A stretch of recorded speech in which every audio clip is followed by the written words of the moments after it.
এখন বিকেল হলে কিছু খেতে ইচ্ছা করে, কিন্তু চাউমিন রোল তো খেতে পারবো না।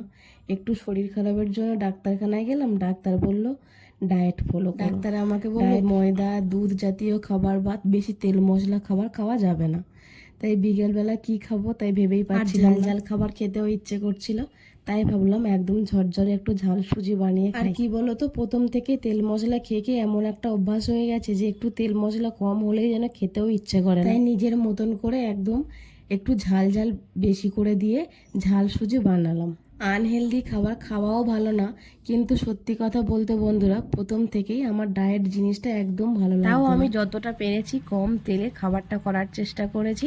তো প্রথমেই কড়া গরম করে কড়াইতে একদম অল্প সাদা তেল দিয়ে একটু তেলটা গরম হয়ে গেলে সুজিটা দিয়ে লাল করে ভেজে আমি তুলে নিয়েছি।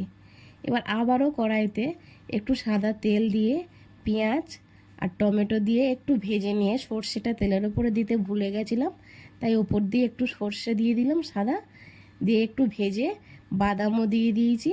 আর আলু ডুমো ডুমো করে কেটে রেখেছিলাম, আলুটাও দিয়ে একটু ভাজা ভাজা মতো করে নেব। একটু ভাজা ভাজা হলেই ওপর থেকে অল্প একটু জল দিয়ে দেবো, যতটা জলে আলুটা সিদ্ধ হয়।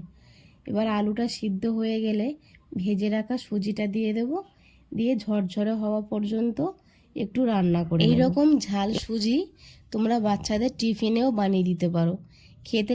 খেতে কিন্তু খুব একটা খারাপ হয়নি, খুবই ভালো লাগে। এইরকম ঝরঝরে ঝাল সুজি, একদম ঝরঝরে ঝাল সুজি রেডি। তো বন্ধুরা, ভিডিওটি ভালো লাগলে অবশ্যই করে একটা লাইক করে দিও। আর এখনকার মতো টাটা।